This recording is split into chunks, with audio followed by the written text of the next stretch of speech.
చిరంజీవి గారు ఒక సినిమా తీసాడు.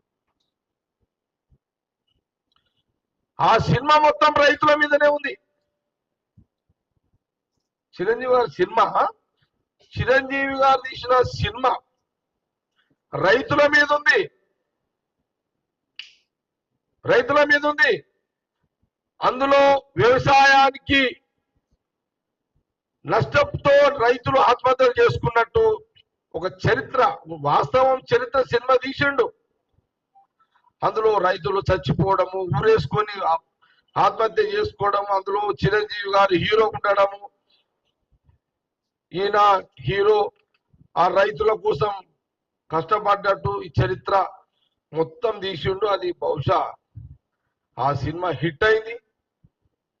ఆ హిట్ లో కోట్ల రూపాయలు చిరంజీవి గారికి వచ్చినాయి, ఆ డైరెక్టర్కి వచ్చినాయి. కానీ బాధ ఏంటంటే నడి రోడ్డు మీద రైతులు నెలలు నల్ల చట్టాల మీద బీజేపీ రైతులను మర్డర్ చేస్తుంటే, సినిమాలో మర్డర్ చేస్తుంటే నువ్వు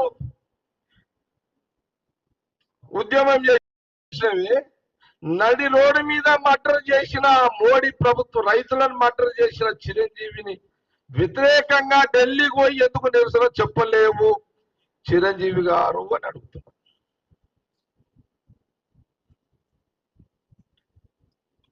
సినిమానేమో హిట్, రైతులేమో ఫట్. కోట్ల రూపాయలు నీ జేబులోకి వచ్చినాయి, నీ డైరెక్టర్కి వచ్చినాయి. రైతు కడుపు నింపిందా నీ సినిమా? కానీ మరి నువ్వెందుకు మీ తమ్ముడు పవన్ కళ్యాణ్కి బీజేపీకి సపోర్ట్ ఇస్తున్నా? పవన్ కళ్యాణ్కి నువ్వెందుకు, మీ తమ్ముడే కదా పవన్ కళ్యాణ్ గారు, నువ్వు సినిమాలో హిట్ అయినావు, కోట్ల రూపాయలు నీకు వచ్చినాయి. మా రాహుల్ గాంధీ గారేమో రైతుల దగ్గరికి పోతాం పోయిండు. మరి మీ తమ్ముడేమో బీజేపీతో వస్తానా, background under ground Chandrababu Naidu గారికి దోస్తానా? మరి మీరు ఎందుకు? జగన్ పోలేడు ముఖ్యమంత్రి, ఢిల్లీకి జగన్ పోలేడు, ఢిల్లీకి చంద్రబాబు నాయుడు పోలేడు, చిరంజీవి పోలేడు, పవన్ కళ్యాణ్ పోలేడు. మీరు సినిమాలు తీస్తారు, హిట్ చేస్తారు, కోట్ల రూపాయలు మీరు సంపాదిస్తున్నారు.